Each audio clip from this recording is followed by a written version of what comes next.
We'll hear argument next in 21A-240, Biden, President of the United States versus Missouri, and the consolidated case.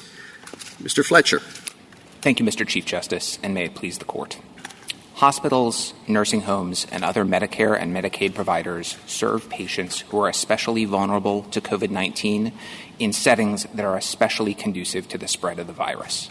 The Secretary required those providers to make sure that their staff are vaccinated, subject to medical and religious exemptions, because he found that vaccination is the best way to prevent workers from infecting their patients with a potentially deadly disease.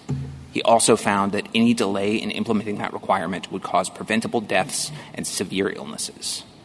But the preliminary injunctions in these cases are delaying that urgently needed protection for Medicaid and Medicare patients in half the country.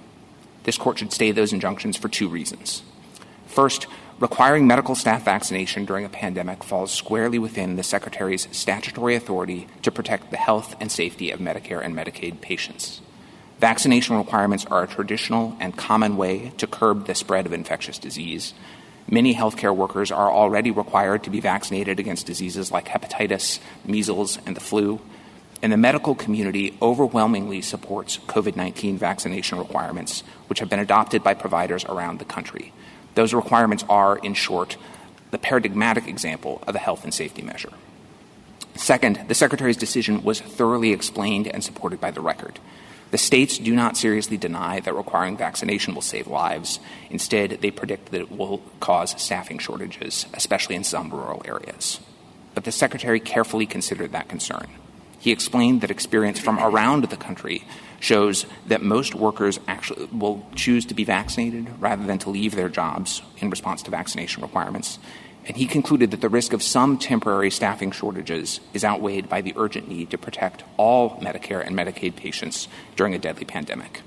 Congress assigned those quintessential predictive and policy judgments to the Secretary, and the states have identified no basis to disturb his conclusions. I'd welcome the Court's questions. Counsel, are you relying on 1302A? The Secretary invoked — that's the Secretary's general rulemaking authority under the Social Security Act, and he invoked that general rulemaking authority as he typically does when he makes rules under the Act. But we're not relying primarily or on that. We're instead relying on specific authorities as to each category of covered providers that allow the Secretary to set standards that set the requirements for their participation in Medicare and Medicaid. I don't understand what you just said. I'm sorry. The answer is yes, but not only on 1302. We also have specific statutes that speak to each of the covered providers here. So if I look at the language in 1302, which says that the Secretary shall make and publish such rules and regulations as may be necessary to the efficient administration of the functions with which each is charged under this chapter. You say there is more than that authorizing the Secretary. Correct, yes. What is that more? So the more is set forth. It's different as to each category of providers. So take hospitals. There, the additional authority is in Section 1395X(e)(9), which authorizes the Secretary to set such requirements as he finds necessary in the interest of the health and safety of patients in Medicare and Medicaid. The Secretary cited other similar requirements that authorize him to set conditions of participation for each of the categories of providers, for nursing homes, for ambulatory surgical centers. All of those categories of providers are subject to similar requirements that say the Secretary gets to determine the requirements for their participation in Medicare and Medicaid. The Secretary has long relied on those specific statutory authorities to set forth detailed conditions of participation that are in the Code of Federal Regulations. And what he did here was say, I'm going to add an additional condition of participation pursuant to those specific authorities for each category of provider requiring vaccination against COVID-19. Has that been used in the past, the argument or the authority that you just set out? Has that been used to require vaccinations in the past? It has not, no. But the Secretary explained why not. He explained that this is a unique pandemic where we have unique access to effective vaccines. So he explained that in other settings, healthcare workers are typically vaccinated against communicable diseases because they got them during childhood when all of us did, or because state authorities have required vaccinations. But this is a uniquely deadly pandemic that, because it is so new, those requirements haven't caught up and ensured the level of staff vaccination that you see in the context of other diseases. And that's why he found it necessary to step in with this requirement. One last question. Don't you think it's a bit curious that you're placing significant reliance on a provision that speaks about necessary to the efficient administration to administer a vaccine that could have significant health consequences? Justice Thomas, I don't. So first of all, I just want to be clear again. I'm not claiming that that general authority alone would authorize the vaccination requirement. We're resting on the conditions specific to each category of provider, the vast majority of which, the ones covering 97% of the workers affected by this rule, specifically reference conditions aimed at health and safety. I think when you look at it in that context, it's clear that this is a paradigmatic health and safety requirement. Counsel, in which case is the relationship between the agency closer to the COVID-19 danger? In this CMS case that you're arguing before us now, or in the OSHA case that your boss just finished arguing? I think they're different cases. I think it's hard to say which one is closer. The OSHA case, the OSHA Act gives the Secretary of Labor responsibility for workplace safety, and you just heard why the COVID-19 pandemic is a grave threat in the workplace. CMS has authority to protect the health and safety of patients in Medicare and Medicaid, and explained at length why the COVID-19 pandemic is an acute danger to patients in that setting. So I think they're both very close. Well, maybe it expand it. Which is a more acute danger, OSHA, CMS, or the federal contractor vaccine mandate? Well, I think all of them. I think this gets to the question you asked my boss earlier, which is, the government is doing a lot of things in response to the pandemic, and I don't think that's a surprise. This is an unprecedented pandemic that touches virtually every aspect of American life, and so it does affect the authorities of lots of different federal agencies. Do you think the government has picked the three most pressing areas to address, and they're doing it in order? Or why OSHA, why CMS, why federal contractors, why not any host of other areas that are also, where COVID-19 is also a serious problem? Well, because the federal government is, as some of the questions earlier had suggested, a government with limited powers. The federal agencies have the authorities that Congress has given them. Congress has made OSHA responsible for workplace safety. Congress has made CMS responsible for Medicaid and Medicare patient safety. And those agencies have determined and explained their conclusions why those authorities are called upon here by the sort of unique threat that the COVID-19 pandemic poses in both contexts. I thought you might have said, and it may have been uncomfortable, but I thought you might have said we're dealing here in this case with health care, with Medicare and Medicaid, and what could be closer to addressing the COVID-19 problem to health than health care? I mean, people already get sick when they go to the hospital, but if they go and face COVID-19 concerns, well, that's much worse. On the other hand, OSHA, it's workplace. Yes, COVID is a problem in the workplace, and in some situations it may be a more serious problem. But it seems to me that if any of the three that I've been talking about anyway present a close connection, it would surely be between a health threat like COVID-19 and the government's health care. Mr. Chief Justice, I certainly don't want to disagree with that at all. I think there is an acute threat that COVID-19 poses in healthcare settings. We've seen that throughout the pandemic, especially in nursing homes and other congregate care settings, which are within the scope of this rule. I absolutely agree that Americans shouldn't be forced to choose between getting medical care and exposing themselves unnecessarily to a virus. And as we explain, healthcare workers have long been expected to take extra precautions, including vaccinations, in order to prevent them from infecting their patients. So I don't disagree with any of that, but in making all of those points, I don't want to undersell also everything you heard about in the first case about the grave danger that the pandemic poses for workers as well, in a way that implicates OSHA's authority too. Counsel, there is another significant difference that you haven't talked about. This is a spending clause case and not a general powers case.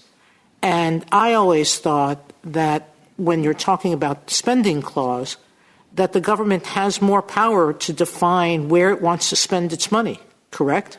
Absolutely. And to that extent, one of the major arguments raised by the other side here that I want you to address is what they describe as the enormous cost that this will affect on hospitals and the fact that it's affecting so many healthcare providers, et cetera. Could you please tell me whether this is unprecedented in terms of what CMS generally does? I can, and first, if I could, I'd like to put in context the cost. I think the Secretary's cost estimate was on the order of $1.3 billion, much of which will be borne by the federal government, which covers the cost of vaccinations. He put that in context by emphasizing that healthcare spending in this country is $4 trillion, and that the costs in this case amount to about $125 per employee. So I don't think the costs of this rule, when viewed in context, are particularly great, and I think that it is not at all unprecedented for the Secretary to exercise the same authorities that I was discussing with Justice Thomas here, the authorities to set conditions of participation for hospitals and other providers in Medicare and Medicaid, to impose very detailed, very prescriptive requirements that would have very high compliance costs. This is not a place where it's unfamiliar to have the Secretary involved in the details of the management of healthcare organizations. Did the states have clear notice that by accepting Medicaid funds, they would be subject to vaccination requirements for staff at their state-run facilities? So the facilities, and this applies to all facilities in Medicaid and Medicare, not to the states as the administrators of their own Medicaid programs, but I acknowledge states do have state-run facilities. All of them are on notice that they're subject to the health and safety requirements that the Secretary may adopt from time to time. Obviously, they didn't have specific notice of the vaccination requirement because it didn't exist until the pandemic came about, but the way that the program operates is that all providers are on notice that they have to comply with the Secretary's regulations, which could change. So if they read the statutes that you are now relying on primarily, that would provide them clear notice that they might be subject to something like this vaccination requirement? It would put them on clear notice that they are subject to such requirements as the Secretary finds necessary in the interests of patient health and safety, which have long included infection control. In the past, that's been general. It's been requiring infection control plans that meet national guidelines, fire preparedness, emergency safety, things of that nature. So they have long been on notice that they are subject to requirements by the Secretary in the interest of patient health and safety. And I think this is a sort of heartland case of a measure to protect patient health and safety in the midst of a pandemic. I don't have before me the particular statutory provision that you spoke of earlier, but is it the case that some of many, if not all, of these additional statutory provisions on which you are now placing your principal reliance are definitional provisions rather than provisions that expressly authorize the Secretary to promulgate regulations? Is that correct or incorrect? They're both. So they are definitions. The provision I quoted earlier, 1395XE, is the definition of a hospital for purposes of the statute. Right. But in that definition, it says a hospital, and what it means to be a hospital is to be eligible for Medicare reimbursement. What it means to be a hospital is to meet the following specified requirements, including such other requirements as the Secretary finds necessary. So, right. But it doesn't say the Secretary is authorized to promulgate any regulations that protect the health and welfare of people in a hospital or in any of these other facilities. It says that the definition of a hospital and the definitions of these other facilities, by definition, they are facilities that are required to comply with regulations. As the Secretary finds necessary in the interest of patient health and safety, yes. Is there any limit to that power? What could the Secretary, what, if anything, could the Secretary not do if the Secretary finds that something is necessary to protect the health and safety of people in those facilities? Well, I think the major limit is the one in the text of the statute itself. The Secretary has to find that it's a requirement that's in the interests of patient health and safety, as the Secretary did here. I think the other constraints on that authority are the types of health and safety measures that you see in healthcare providers. So, and the way you know that this provision is within the Secretary's authority is that you see providers adopting it on their own. You see medical societies like the American Hospital Association, the AMA, the American Nurses Association recommending this policy. You see some states adopting this policy. I think all of those things are powerful confirmations that this is a routine, common, effective measure for protecting patient health and safety. One of the arguments on the other side is that you were required by statute to consult with the states before you did this. What is your response to that? There is a provision of the statute that says that when the Secretary sets conditions of participation for some of the providers at issue here, in carrying out that function, he shall consult with the states. The statute doesn't say that that consultation has to happen before rulemaking, and the way that the Secretary has long understood that to function is to require consultation in conjunction with the notice and comment process. Isn't that an odd understanding of a consultation requirement? We're going to tell you to do something, and then after we've told you to do it, we're going to consult with you about what we've already said you have to do.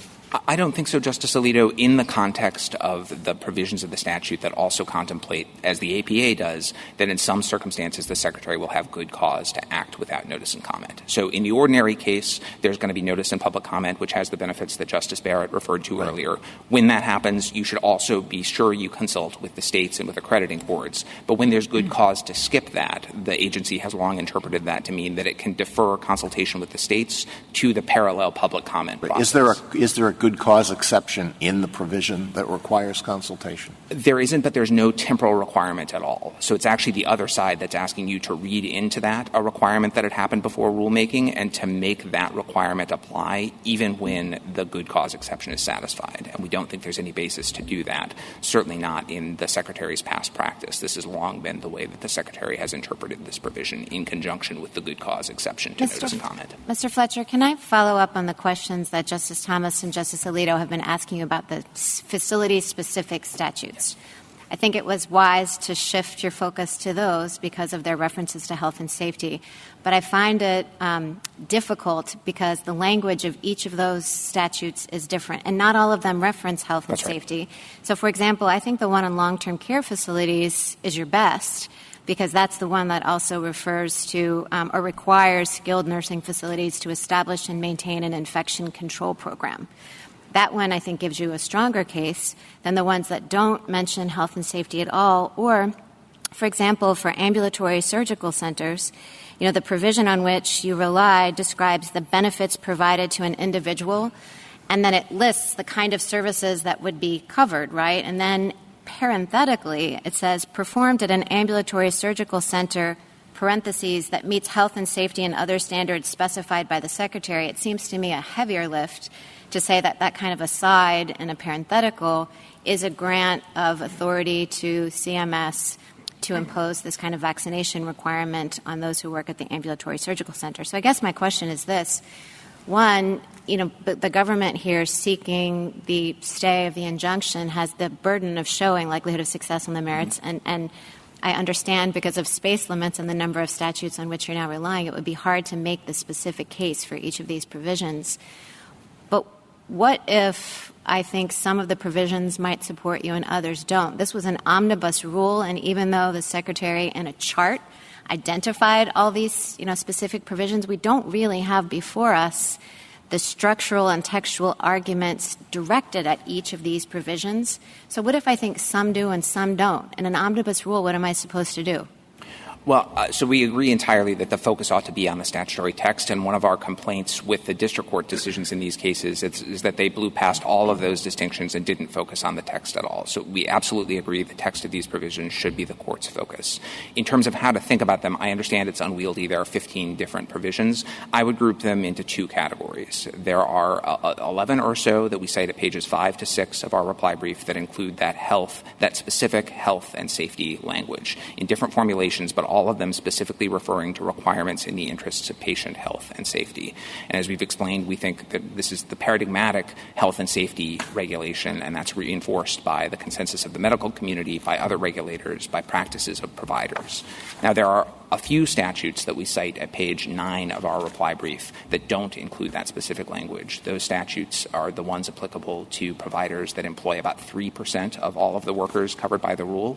Now, our view is that all of those statutes still give the Secretary the authority to set standards or requirements for participating providers. And if you look at those provisions, what you find is that Congress was a little bit less detailed. In the hospital provision, the 1395XE9, the preceding 8 sections all detail relatively nuanced, very specific requirements for hospitals. And then the E9 adds, and such other requirements as may be necessary. But what if I disagree? So I understand that your position is that all of these granted the Secretary authority. But what if I disagree? What if I say, for example, you suggested in a footnote in your reply brief that because such a small percentage of employees are covered by the statutes that don't reference health and safety, that we should just allow the injunction to remain in place only as to those.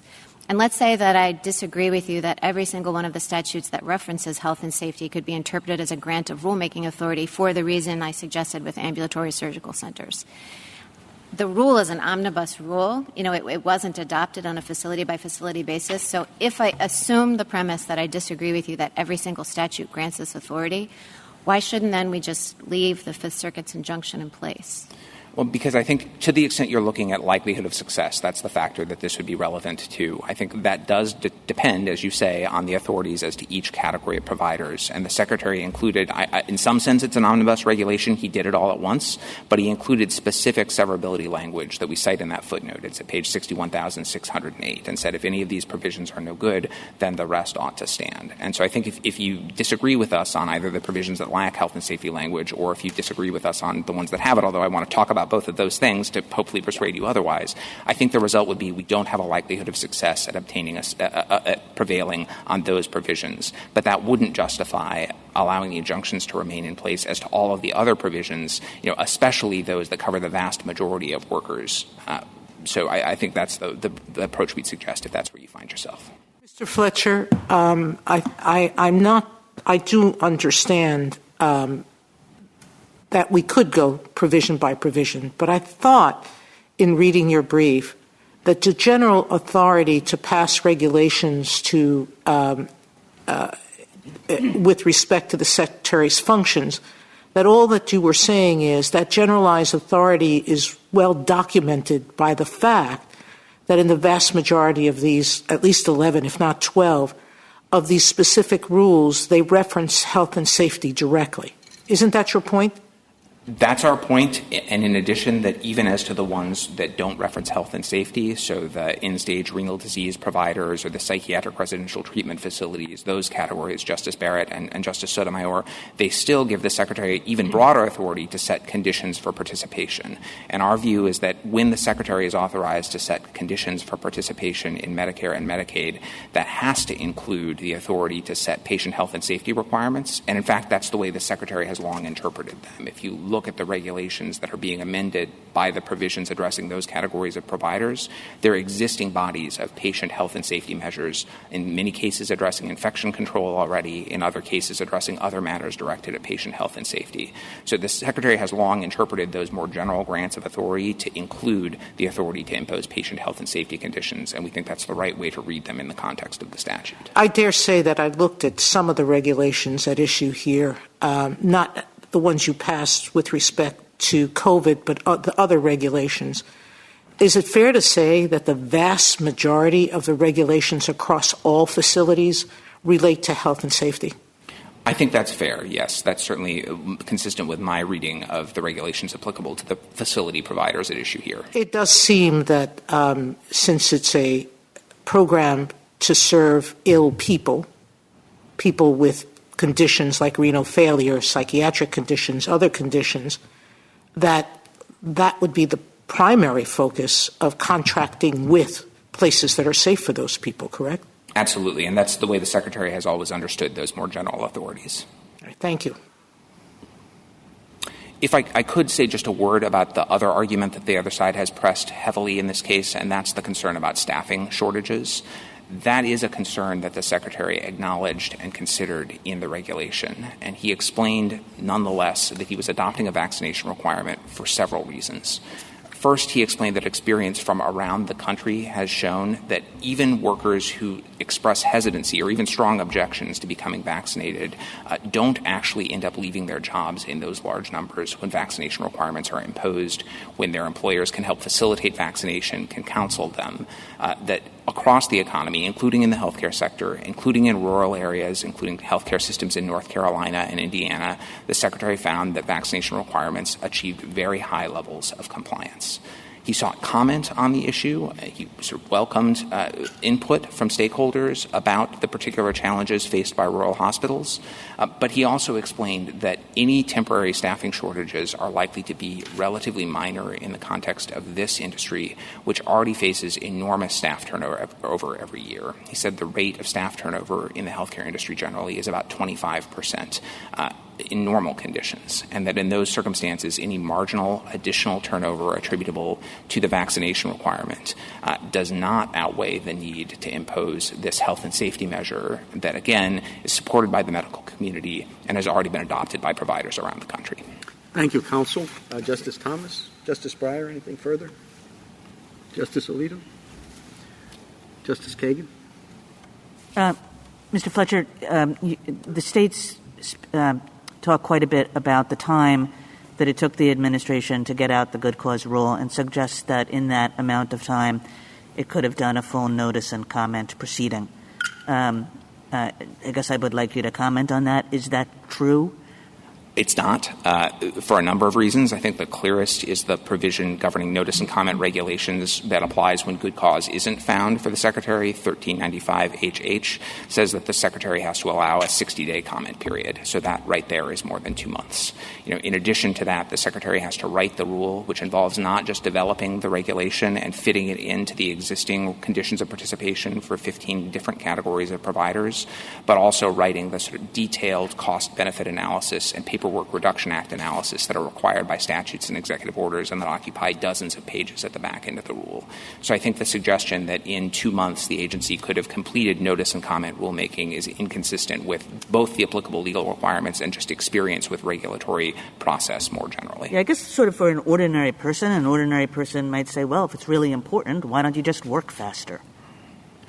I understand that. I mean, that doesn't get you around the 60-day time limit. And what I can tell you is that the Secretary did work extremely fast, produced a 73-page rule in 2 months, and explained why the rule was necessary, satisfied all of the legal requirements.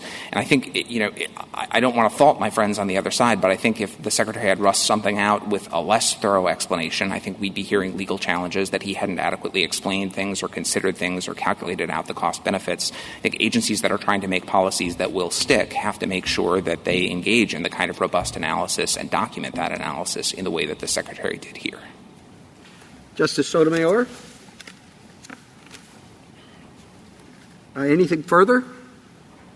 Come back to you. Justice Gorsuch.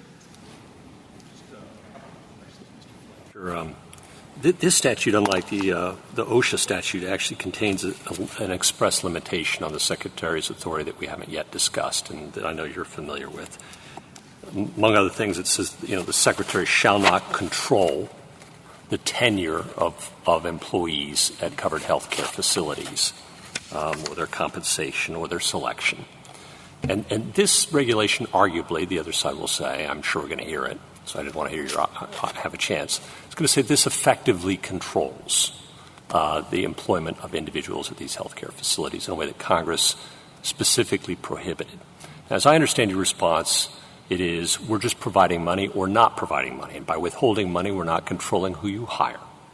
And I might understand that in some circumstances, but in a statute where everything is about spending, it's a spending clause statute, I would have thought that Congress would have understood, and we should interpret this language in that light, that you cannot use the money as a weapon to control these things. And in fact, of course, as you know, the Court has some anti-commandeering law. That's doctrinal speak for you can't always use money and claim you're not controlling what's going on. And I wonder whether we should take particular cognizance of that here, given that these statutes sometimes constitute, we're told, 10% of all the funding state governments receive. This regulation affects, we're told, 10 million healthcare workers and will cost over $1 billion for employers to comply with. So what's your reaction to that? Why isn't this a regulation that effectively controls the employment and tenure of healthcare workers at hospitals, an issue Congress said the agency didn't have the authority, that should be left to the states to regulate? So, Justice Gorsuch, you're talking about Section 1395, and that says that nothing in the Medicaid Act or Medicare Act shall be interpreted to authorize any federal official to control, as you say, tenure, staffing, the practice of medicine, or the administration of entities. We read, as the Secretary has long read, that to mean that he can't dictate particular decisions. Hire this person, don't hire that person, treat this patient this way, not that way. That's what control and supervision means. And can it mean, though? Could it mean? Should it mean?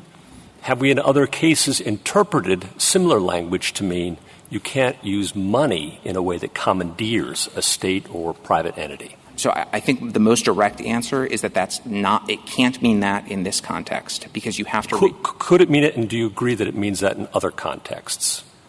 Control and supervision can mean different things in different contexts, but I do want to get out that they have to mean something that's consistent. Fine, I'll let you do it, I promise. But you'd agree that in some contexts, in some circumstances, that's a possible meaning. I think it may be a possible meaning. I don't think it's the most natural reading. All right. Now you get to go ahead. Got it. Okay. Thank you. I appreciate it. So the reason why it can't mean that here is that succeeding provisions of the Medicare statute authorize the Secretary to do, or actually do directly by Congress, exactly that sort of standard setting that the Secretary is engaged in here. So just take the hospital statute that we've talked about a bunch, 1396 XE. There's provisions, we talked about E9, which is health and safety. The preceding provisions say things like you have to be staffed by doctors, and the doctors have to have particular licenses. You have to have a certified nurse on duty 24 hours a day. You have to have a budget plan that meets the requirements of another subsection. Okay, so that doesn't control. But somewhere along the line, you move from general regulations that outline things you, the hospital, have to do, to somewhere more directly where you are controlling or supervising. We agree? Yes. There's a sliding scale in there. I'm not sure about sliding scale. I would say standard setting, we can tell from that context. There's a range. Can we agree on that? Sure. Okay. Where's the line? I think that as often the case with ranges, the line may be hard to draw when you get out towards more granular controls. I think what I can be confident about is that this standard is on the right side of the line because it's consistent with standards in the statute itself that say you have to hire physicians and nurses that meet these qualifications, or with other provisions that say you have to train, your staff must be trained in this way. I understand that. What do we do about the fact that Congress has never – that CMS – not Congress. We don't have Congress here. CMS has never before said among its standards a vaccination requirement or any other health standard with respect to employees and actions they must take outside the work environment. So, for example, could CMS also implement regulations about exercise regimes, sleep habits, medicines and supplements that must be ingested by hospital employees in the name of health and safety? And would the government argue that does not control the tenure of those employees? I'm not sure that there'd be a problem with those requirements. I don't think it would be the Section 1395 control. I think it would be that it's very hard to characterize those as requirements for the health and safety of patients. But in your view, that would not control the tenure of employees? I think that does not. Setting standards, even if they're outlandish standards that we think couldn't be set for other reasons, wouldn't be controlled. Still doesn't control. Doesn't control even though they have to take these medications, they have to get this much sleep, they have to do this much exercise every day. Again, I want to be clear. I'm not suggesting the Secretary can do any of those things. I'm just suggesting that the reason he can't is not 1395. Because it doesn't constitute control of an employee's tenure or compensation. Correct, because setting standards for employees does not exercise control. Justice Kavanaugh? You mentioned at the beginning that the over $1 billion in costs wouldn't be borne mostly by the federal government, I think you said. Can you explain that?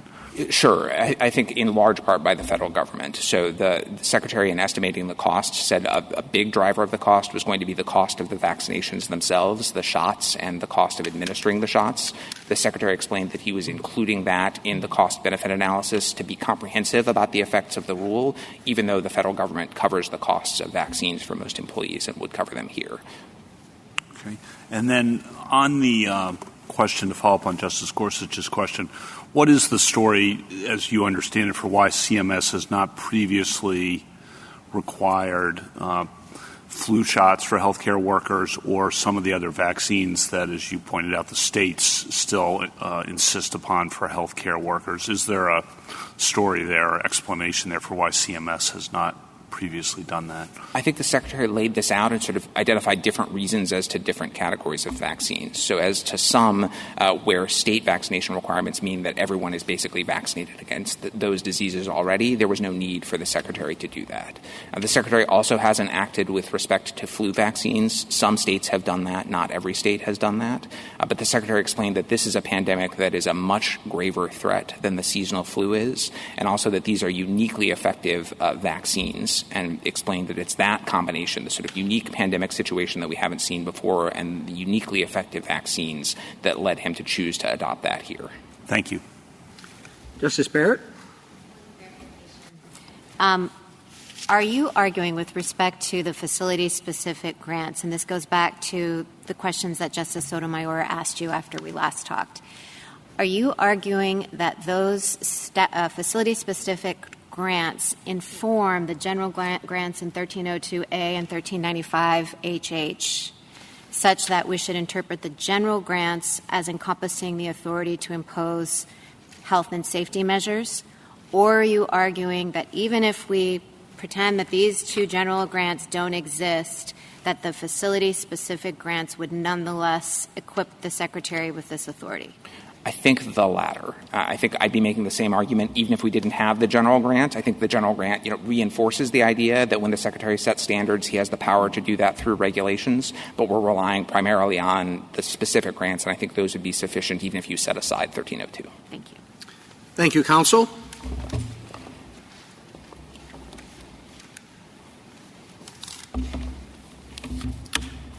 Mr. Rossetti? Mr. Chief Justice, and may it please the Court, in early 2020, while millions stayed at home, millions of healthcare workers heroically stayed at work. These same workers are now forced to choose between losing their jobs and complying with the government's vaccine mandate. The Secretary's claim of authority to impose this mandate is expansive, unprecedented, and unlawful for two principal reasons. First, the Secretary believes a series of vague catch-all provisions scattered throughout the Social Security Act authorize the sweeping mandate, but the relevant text, structure, and context say otherwise. For example, the Secretary ignores 8 provisions that precede the catch-all provision he primarily invokes, all of which are materially unlike a permanent medical procedure that cannot be undone after a shift is over. Exceedingly clear language is required here because the mandate regulates matters that have traditionally been within the province of the states. Second, the rule is arbitrary and capricious under the APA. The Secretary impermissibly extrapolated evidence for one category of facilities to justify regulating all 15 and failed to adequately explain his sudden shift from encouraging vaccination to mandating it. But more fundamentally, the Secretary overlooked the critical perspective of rural healthcare facilities in the states and the devastating consequences the mandate will have on rural Americans' access to healthcare. Categorically excluding an entire class from employment will mean that patients in rural Nebraska will have to seek primary and emergency care 2 to 3 hours away and cannot undergo surgery. This represents vast stretches of this country where healthcare is not provided by massive institutional providers with tens of thousands of employees, but by smaller healthcare facilities run by local communities. While a 1% loss of staff may be insignificant to the former, it is fatal to the latter. Without the injunction, rural America will face an imminent crisis. The government's stay application should be denied, and I welcome the Court's questions. Counsel, would you discuss the preemption issue just briefly? Yes, Your Honor. This regulation, the Secretary says in this regulation that it is intended to preempt arguably any inconsistent state laws with respect to vaccination requirements.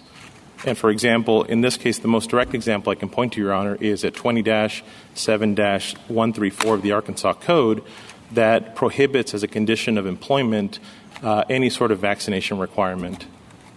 But that's somewhat ironic since the government relies on those other vaccinations to argue for this vaccination. But are all of the party states in the same position with respect to preemption? Your Honor, certainly the district court in this case, at the very least, cited that Arkansas, Wyoming, and Missouri are similarly situated with that respect, and certainly there are other states in the Missouri-led coalition that also have laws that are going to be preempted by this regulation. The key point here, Your Honor, just like in Mass VPA, is so long as one of us has one of these laws that would affect our duly enacted legislation through an unlawful mandate, it does present an issue on preemption. Now, that's independent, obviously, from other interests that the states have in this case, which is the states are the administrator. It's our providers with respect to Medicaid. With Medicare, we're being asked to facilitate this program for the federal government. We have compliance costs. We have surveyors who have to go out and enforce this rule. All of that are the state's interests, Your Honor. Well, the one final point has to go to standing. You seem to rely on parens patriae a bit. And would you discuss that standing and why we should apply that? Well, sure, Your Honor. And just to be clear, we do have various capacities here. We mentioned sovereign interest. We mentioned proprietary, a whole plethora of them. And certainly we did invoke also a quasi-sovereign interest in the health and well-being of our citizens. For example, this mandate will close the doors of many of these rural facilities that will effectively deprive our citizens of health care. And we also are asserting rights under federal law with respect to the APA on many of these claims. But that is not the only basis that we're seeking standing in this case. We have various other capacities that we're suing under, just like the ones I mentioned, Your Honor. Is that true of all of the parties? I believe so, Your Honor, yes. Thank you. There was a question. Sorry, Chief. No, I was just going to ask you about the spending clause context. In other words, we're not just dealing with federal law in the abstract. We're dealing with a provision that says Congress authorized the Secretary to ensure compliance with requirements that the Secretary finds necessary in the interest of the health and safety of patients. That's very broad, and I think will you agree that they have broader authority because it's in a spending clause provision? I mean, you signed the contract.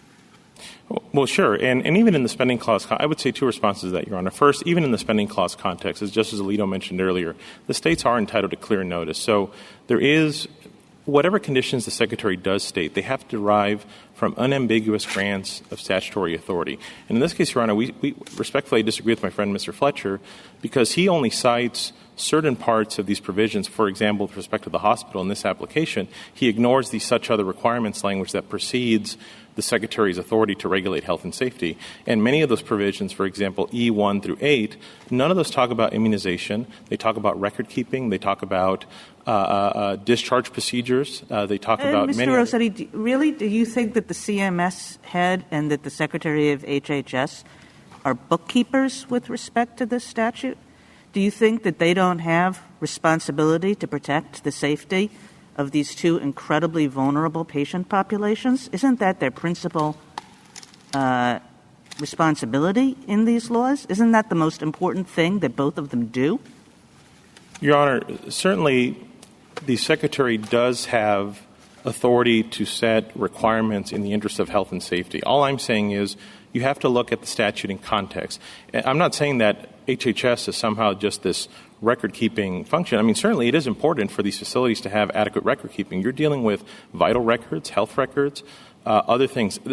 I wasn't saying that they don't have to be concerned about records either. I'm just saying, in addition to being concerned about records, this statute clearly gives them, by reference to the health and safety delegations, by reference even to the idea of administering efficiently programs like this, Their principal job is to look after the health and safety of Medicare and Medicaid recipients. And with the understanding that those two groups of patients are pretty much the most vulnerable patients there are, either elderly patients or, in the case of Medicaid, unfortunately, poverty has a great deal to do with medical outcomes.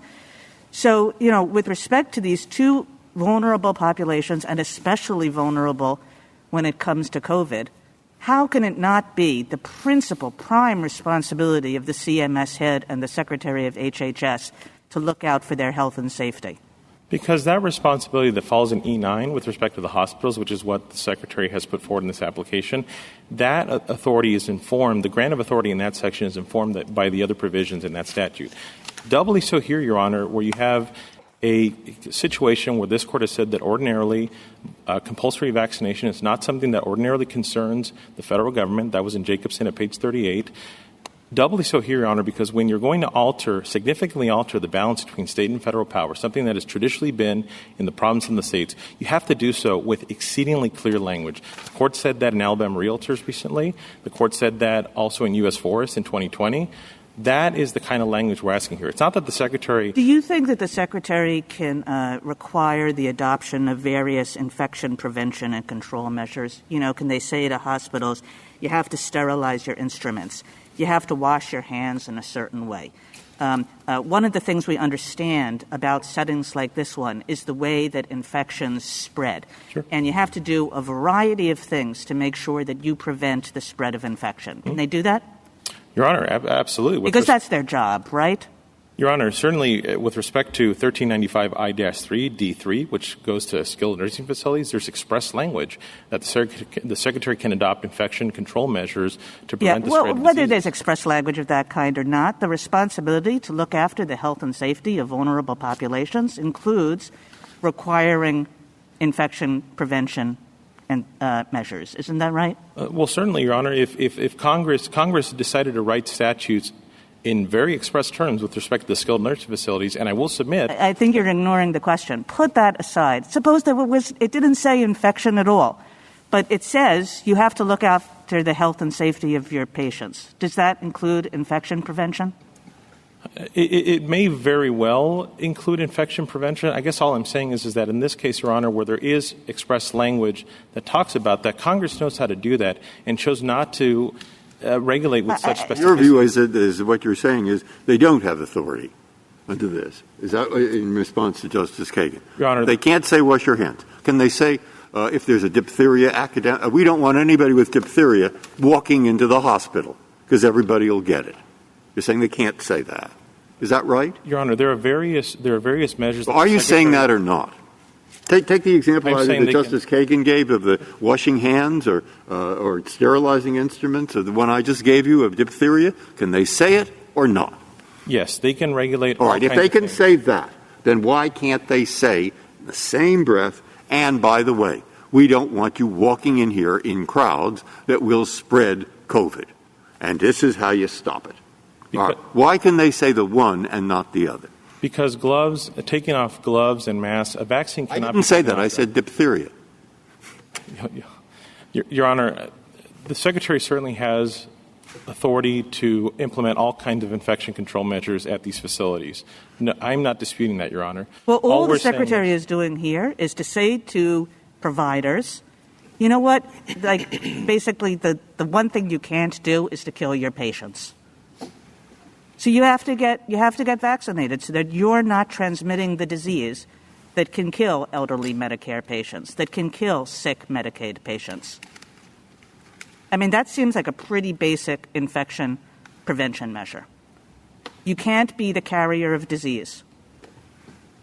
But, Your Honor, here we're dealing specifically with a vaccine requirement that, again, has historically been in the state's province. And if Congress wants to give that authority to CMS, the federal agency here, it has to do so in exceedingly clear language. All right, what do I do with this if you want my real?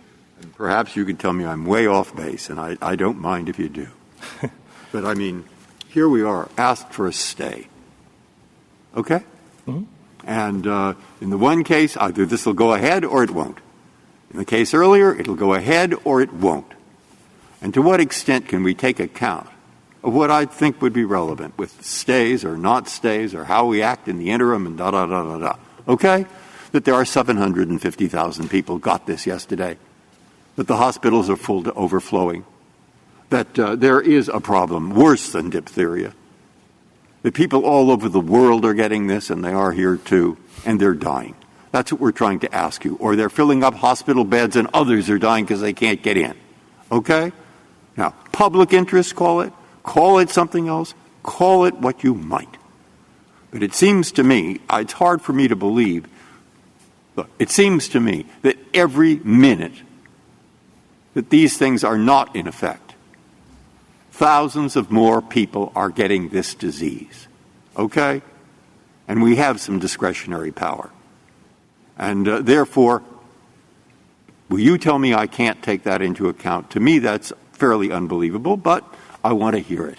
Your Honor, the public interest is flexible, and you can take all that account. All I'm saying is the two statutes, the provisions that the Secretary has put forward in this case, we do not believe that they have met their burden of showing a likelihood of success, that on the merits, those were lawful exercises of authority. Even in situations where the Secretary desires to prevent the spread of COVID, it cannot act unlawfully. Doubly so here again, because this is exactly the kind of requirement that historically has been in the province of the states. And if Congress wants to take that away and give it to CMS or give it to a federal agency, it has to do so in exceedingly clear. Now, I will point out, too, in the public interest, Your Honor, doing away with the injunction, as we said so, is going to be devastating to vulnerable patients in rural America, in rural Nebraska. No surgeries. The only anesthesiologist in a rural Nebraska hospital, he is not going to be able to go to work. That means no surgeries. Emergency C-sections. But I have on that one, I have a question, too. I take what you say is correct. All right. I don't know if it is correct, but I'll assume it. Well, if these states, if we act in such a way that over the next 2 weeks or the next week, these rules go ahead as planned, and people do get inoculated because they have to, now, if the bad thing that you are talking about then occurs, we'll know it. Because what they're saying at the moment on the other side is there is another bad thing, which is the bad thing that I mentioned at the beginning, that hundreds of thousands of people more get this disease. And we know what happens from Massachusetts and in New York in the old people's homes. Right. Okay? So they're saying there are two bad things. And you're saying the one and the agency, the other, is the more predominant. So suppose, if faced with that division, we let it go ahead. And then if you're right, everybody will know it, and we can draw back. That's not perfect for you, but that's at least something, and it helps protect the people who might otherwise get very sick. And unfortunately, Your Honor, it's going to Mr. Chief Justice, may I? Yeah, please. Unfortunately, Your Honor, in this case, it's going to devastate local economies. It's going to decimate these local towns that don't draw their pool of applicants from the coast, Your Honor. These are local communities. They run these hospitals. And that is the problem here, Your Honor, is those kind of interests, that perspective was not heard in this context, and that is going to be devastating, Your Honor. Justice Thomas, anything further? No further. Right? No? Justice Alito? Justice Kagan? Mr. Rossetti, this rural hospital question, you've presented some declarations that suggest that there would be labor disruptions. The Secretary took that into account specifically. Basically has a different view of the size of the disruptions based on the data that he had. And then in addition to that, said that there are countervailing things. There's countervailing things with respect to the labor force. And the Secretary said some people might come back because they won't have to deal with unvaccinated colleagues. That there will be savings in terms of fewer people out sick and so forth. And then the Secretary has an important job to do, and that's to balance whatever disruptions there are. The Secretary says they're much less than you say they are, but then to balance those disruptions against the safety of the Medicare and Medicaid recipients whom he is statutorily obligated to protect. And it just seems pretty basic to me, as I said, that the first thing that means in the context of this pandemic is that providers can't be carriers of the disease itself. And then in addition, there are other health benefits. People are not showing up to hospitals because they're afraid of getting COVID from staff. And so they're not coming for their mammograms, and they're not coming for their colonoscopies and so forth. So he has to balance all those health benefits against what you say are these labor disruptions. And the question is, you might have a point. I don't know. I don't know very much about the rural market. But the secretary, that's his job. Should it be that we decide, as against what the secretary has decided in performing his important function of evaluating these potential disruptions and weighing those disruptions against the health benefits that he sees in that rule? Should we say we think that the disruptions are more greater than the secretary thought, and we further would weigh them differently against the health benefits of the rule? Is that for courts to decide? Your Honor, there is a lot there, and I think the simplest way I can answer that directly is, in this case, it's this critical perspective of these tiny communities that, again, he did cite to one example in North Carolina with 35,000, I think it was Novin Health, 35,000 employees, as this is not going to be insignificant to them. But I think that critical perspective of these tiny hospitals that, again, are 100 or less, these numerous facilities that are going to be devastated by this, that sort of relevant factor, that important aspect of the problem, we don't see how the secretary could have properly weighed everything properly when that sort of critical perspective was ignored and these folks did not have a chance to be heard. And in this case, it's almost as if the secretary put a rock on one side of the scale and a feather on the other. What may work in Detroit and Houston may actually be counterproductive in Memphis, Missouri, or for that matter in El Dorado, Arkansas. All of those places have different considerations, which is why this historically has been a local and state matter. And the states, again, are free to require it or not require it. And so why is this an issue for the states to require or not require? This is the federal government paying for services. And why doesn't it have a right as the payer for services to specify what services it wants to pay for? Now, in terms of clear rules, I'm having a very hard time understanding how you can say, yes, they could pass a rule that requires people to wear gloves, or they could pass a rule that requires them to isolate individuals who are infected by something. But they can't pass this rule. And you say because it wasn't clear? If it's clear enough that they can consider safety and health regulations, why is this particular rule subject to us saying no?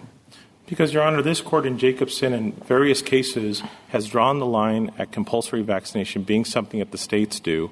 And when Congress enacted wait a minute. That's what they do with respect to other issues, but this is with respect to if you want my money, your facility has to do this. Sure. It has to have, it has to serve certain food. It has to serve certain meals a day. It has to give snacks. These are all state issues usually, but under the spending clause, we're the buyer. The federal government says what it wants to spend its money on. This is not an issue of power between the states and federal government. This is an issue of what right does the federal government to dictate what it wants to buy? Your Honor, it is a vaccine requirement masquerading as a condition of participation. And if Congress intended that, this Court has made it very clear that something like compulsory vaccination, even in the spending clause context, which itself demands Congress to speak with a clear voice, it requires... How much clearer do you need for Congress to say then pass regulations that protect the health and welfare of ill people? Perhaps the one example I can think of right away, Your Honor, is in E7 of 1395XE, where Congress acknowledged or spoke with a very clear voice that when it comes to licensing at the state level, that is something that the states do. And that's exactly, Congress knows how to directly speak to issues that invade into state areas. And it hasn't done it with health and safety. It has given that right to the commissioner. Thank you, counsel. Okay. Justice Gorsuch? Justice Kavanaugh? A couple questions. First, this is an unusual administrative law situation from my experience because the people who are regulated are not here complaining about the regulation. The hospitals and healthcare organizations, it's a very unusual situation. They, in fact, overwhelmingly appear to support the Secretary's the CMS regulation. So and the government makes something of that. What are we to make of that? Your Honor, certainly there are large institutional providers that may have no problem with this. Obviously, there are smaller ones, very small community hospitals that do have a problem with that. But here, the states have their facilities. The states have a very small percentage of the facilities. Most of the facilities are private-run facilities, right? This picks up on Justice Thomas's question, like where are the regulated parties complaining about the regulation? That's how we usually have. The last case is a good example, obviously. Sure. There's a missing element here. Well, they're not certainly these sort of entities that would be subject to this rule, like small private facilities that receive Medicaid funding, certainly are not plaintiffs per se, but the states do represent the citizens of our constituencies, like these places that run these facilities, these small community hospitals. We speak on their behalf. And all I would say here is we have made value judgments through our policies to not require vaccination because a one-size-fits-all requirement does not help. And that kind of policy judgment, as expressed through our laws, are duly enacted laws that would be applicable both to state-run facilities and private facilities. That is what's being preempted here, Your Honor, by this unlawful mandate. And that's how we're speaking in that capacity here, Your Honor, is the folks whose voices were ignored throughout this entire process and shouldn't have been ignored, especially with these devastating consequences. And then second, I think you've alluded to this, but how is a vaccine different in kind from your perspective from, say, the requirement to wear gloves or the requirement to wash your hands or the other kinds of requirements? Because I think if you acknowledge that there's authority to require the latter, then you need to explain why the vaccine's different. I don't think I could say it any better than Chief Judge Sutton did at page 12 of his dissent in the OSHA case, which is masks can come off, gloves can come off.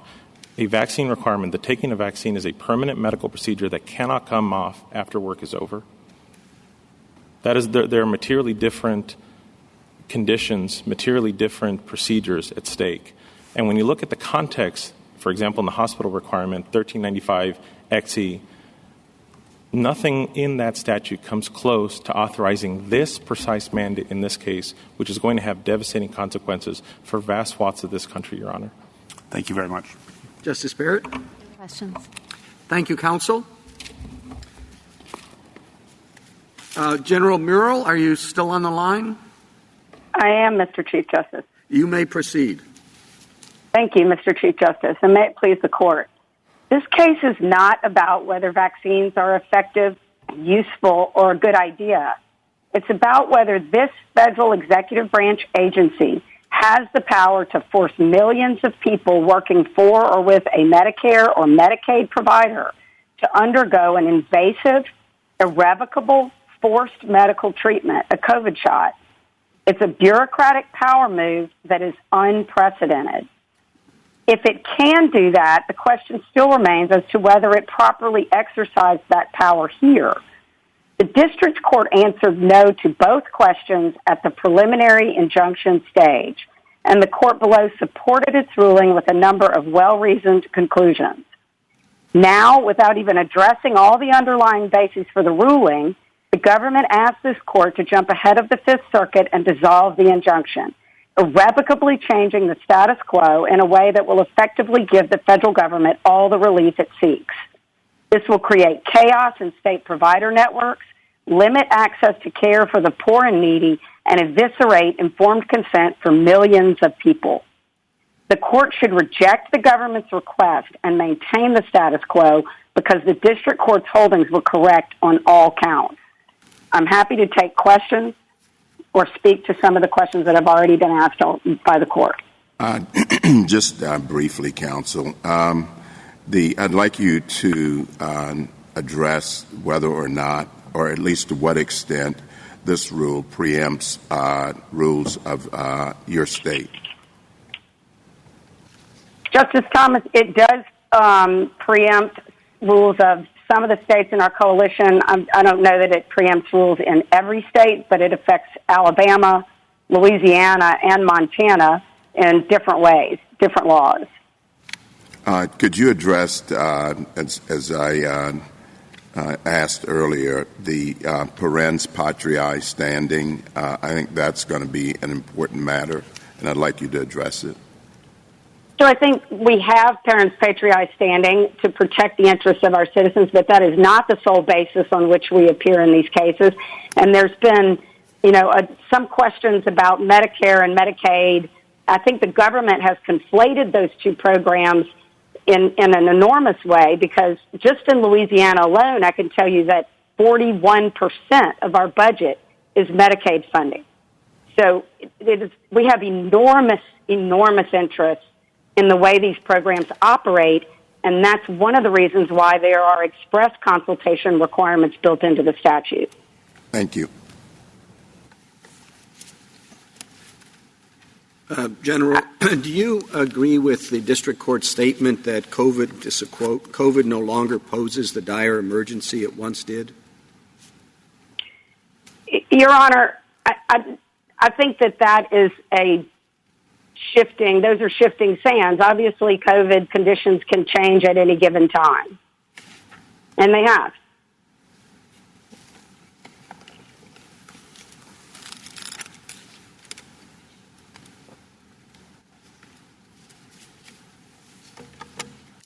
But what is your other basis for standing?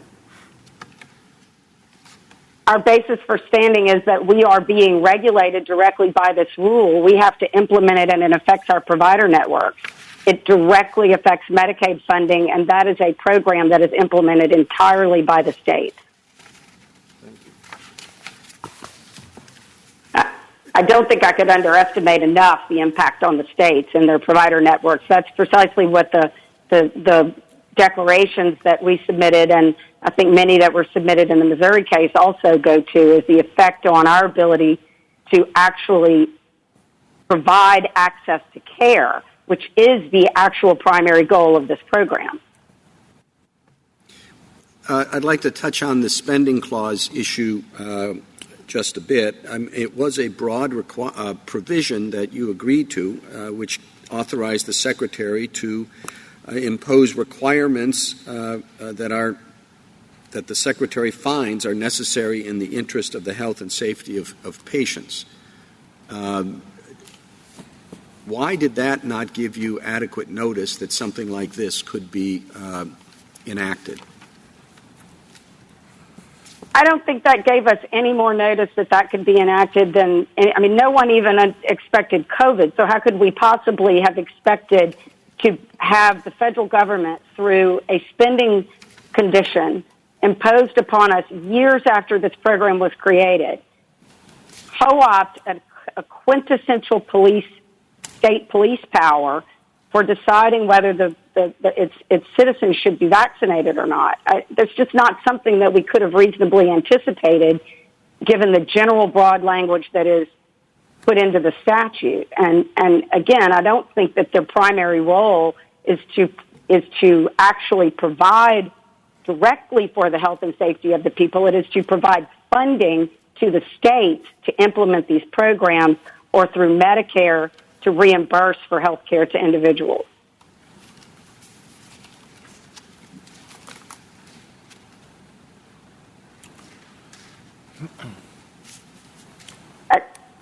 I would also point just to the secondary aspect of any spending clause argument also turns on the voluntarily and knowingly accepting the terms. And so I think that goes straight to your question, that respecting that limitation is absolutely critical to respecting the balance of the state's sovereignty in this program. Well, it's how does that determination? It is what the Secretary finds, and it's what the Secretary finds necessary. So I'm not saying there's not some limit there, but I don't know why a provision addressing an infectious disease of this scope is beyond the Secretary's determination that the mandated issue here is necessary. Well, we've never taken the position that the Secretary has no authority to address it in any at all. We're saying that they can't do this, and they've never, ever, ever done anything like this, which they acknowledge. And the Solicitor General, in the argument that preceded this one, also pointed and conceded that where there are other textual and structural cues in a statute that may be inconsistent with the agency's jurisdiction, that you should be looking at that in terms of the discretion that you give, and when you evaluate whether this is a question or an issue that falls within the general discretion and scope that was granted earlier by Congress. And here there are multiple cues that conflict directly with the broad scope and grant of authority that they're claiming here.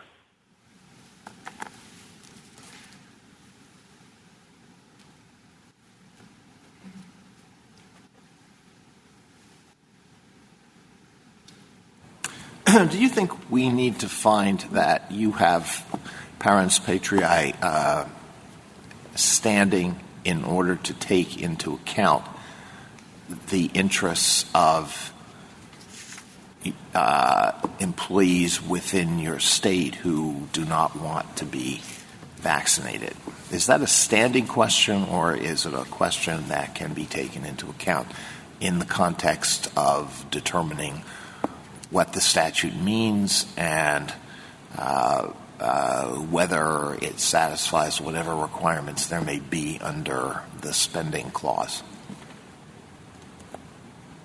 I think it's both. I mean, I certainly believe that you can take it into account as part of our standing. We have independent grounds for standing. When you get past that question, I think it also relates to the question of whether it's actually controlling the tenure of employees. I think it directly conflicts with that. I mean, Justice Alito, there's really no question, I think, in our mind that this was a pretext, that the entire, as the Chief Justice alluded to, that this was a workaround. This was an intent. The government intended to tether all of these restrictions together, all of these mandates together to vaccinate as much of the American public as they could touch. And in this particular rule at the Federal Register 61607, the government even acknowledged that the most important inducement here was the fear of job loss. This is targeted at people. It's not targeted at facilities. And they've never done anything like this before, precisely because there are structural prohibitions against it in the statute.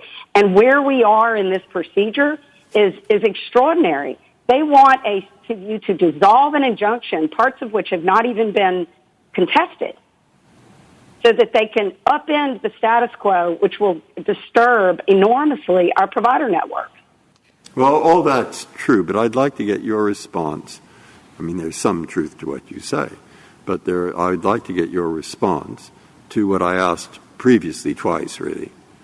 We sit in both these cases something as the inheritor of a court of equity, and we do that particularly in respect to stays, whether you call them administrative or not.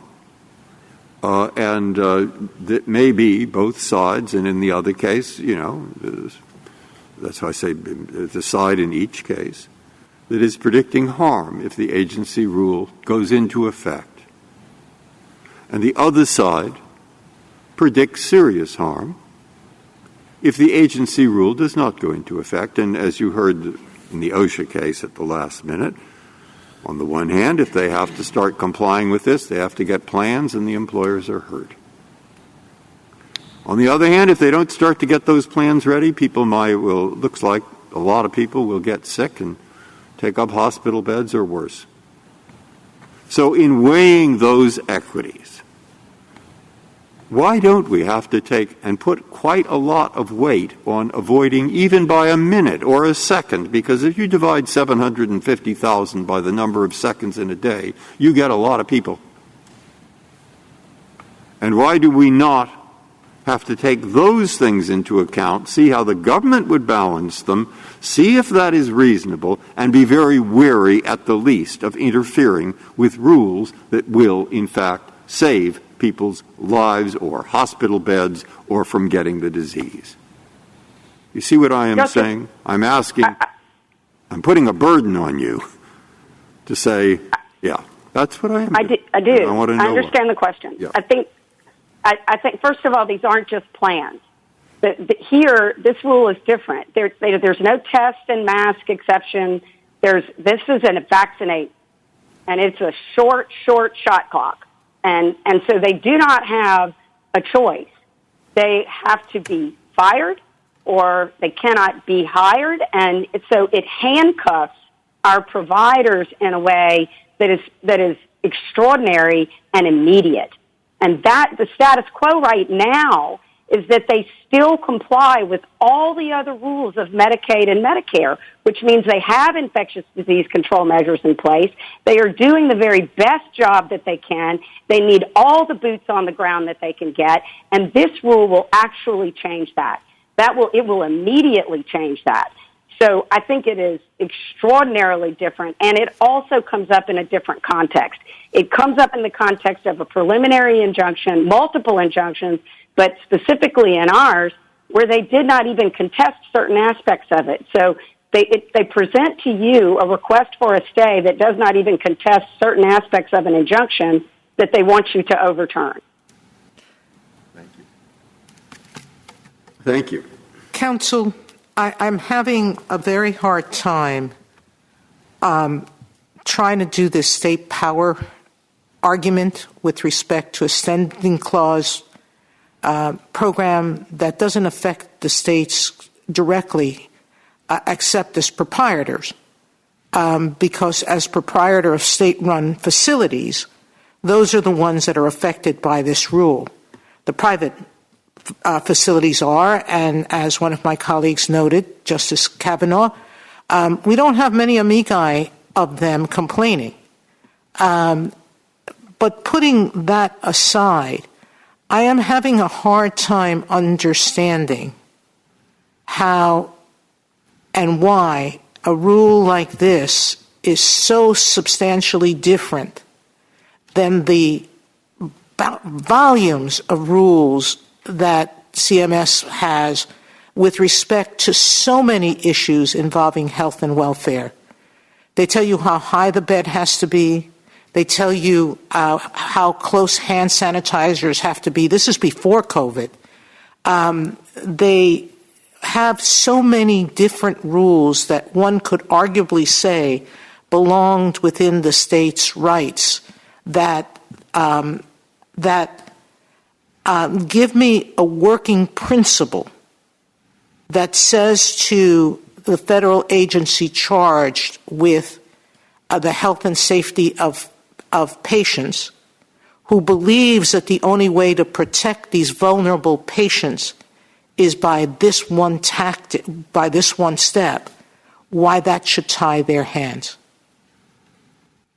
You may argue otherwise, that the other ways of doing it are effective, but they've decided in this particular context, with the vulnerability of these particular populations, that the other steps are inadequate. Your Honor, there's two aspects to your question, and I'd like to speak to both of them. One is the issue of whether we're just proprietors. We are not just proprietors. And I think the court effectively discussed that in NFIB versus Sebelius. Medicaid is an enormous program where states are contracted with the federal government, not providers. The providers are contracted with the states. So it is important, I think, to keep that distinction between these two programs. To your question about the dividing line, the dividing line here is precisely why we are in a major questions doctrine land, because they have never done this for at least since the Jacobson case. And before that, predominantly, this has been a question protecting the health and safety of individuals and exercising this kind of power to force the individual to submit to a medical treatment has never, ever been something that has been authorized by Congress or done by an agency on an emergency basis. Counsel, I don't mean to interrupt you, but we've never had a situation like this one before. It's unprecedented. But I don't think in this case that justifies them co-opting a quintessential state police power. In fact, the opposite is true. It only points up the need to evaluate this in the larger context of whether Congress didn't do this, by the way. The Congress, just as recently as last summer, changed some of the discrete statutes specifically related to skilled nursing and nursing homes and authorized certain measures for strike teams to augment staff in those facilities due to COVID outbreaks, but they didn't authorize vaccines. So for staff, I think there are cues. There are cues in the statute. There are cues in the history and structure and the precedents of this court that support waiting and maintaining the status quo as the district court below did and the Fifth Circuit did. Justice Thomas, anything further? Justice Breyer? Justice Alito? Anything further, Justice Sotomayor? I just want to say the Sixth Circuit didn't, correct? The Sixth Circuit in the OSHA case I'm sorry, I operated differently. Yes. Yes. Justice Kagan? Justice Gorsuch? Kavanaugh? Justice Barrett? Okay. Thank you, counsel. Rebuttal, Mr. Fletcher? Thank you, Mr. Chief Justice. Just 3 quick points. I'd like to start with the interpretation of the statutes before you that the other side is offering, because I don't hear them to contest that the Secretary's authority to set conditions for participating in the federal Medicare and Medicaid programs includes the authority to protect patient health and safety, even in the statutes that don't include that language. I don't hear them to be disputing that the Secretary can adopt infection control mechanisms or require people to wear gloves or do other things of that nature. Instead, their submission seems to be that vaccines are different. And I think the problem with that is that they haven't really given you a basis to ground that in the statute. The first thing that they've said is vaccination is typically the prerogative of the states. And of course, that's true in some sense, but we're talking here about a federal spending program.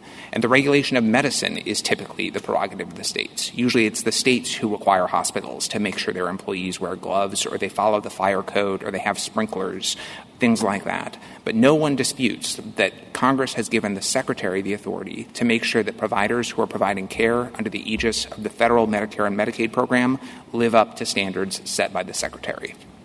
That's what the Secretary has done here. The other thing that I've heard them say about why vaccines are different is that you can't take them off, that vaccines are somehow different than gloves or other safety measures, and so some special specific authorization ought to be required.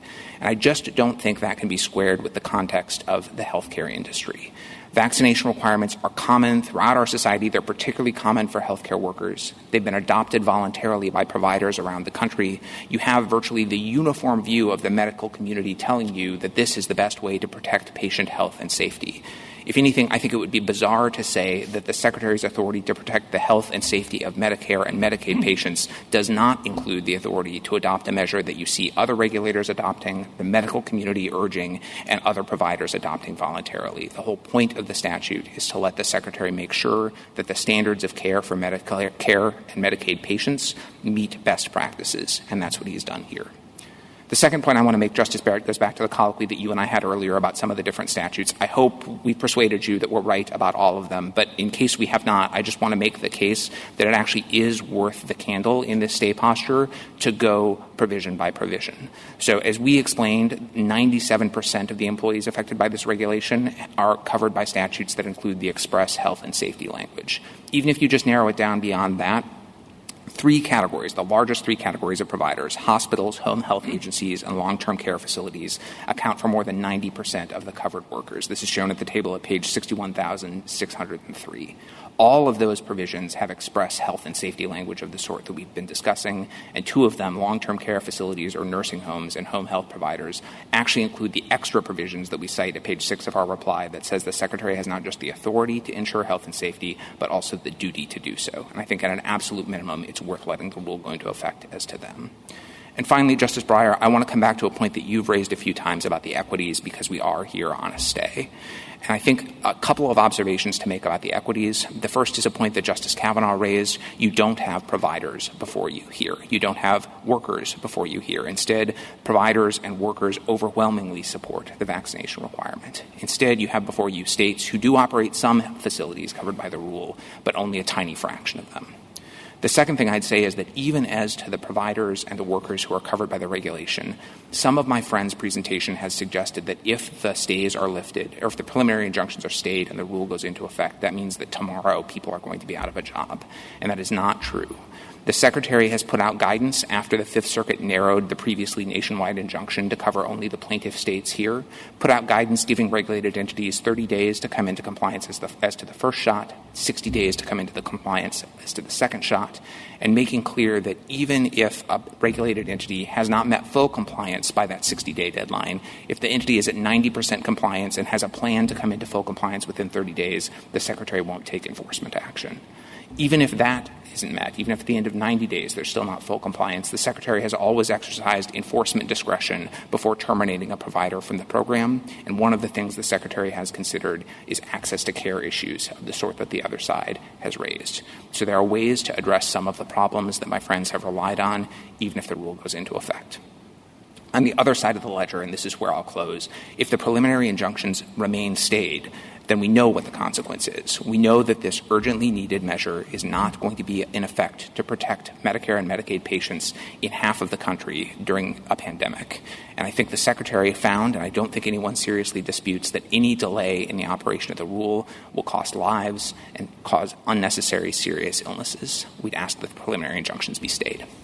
Thank you, counsel. The applications are submitted.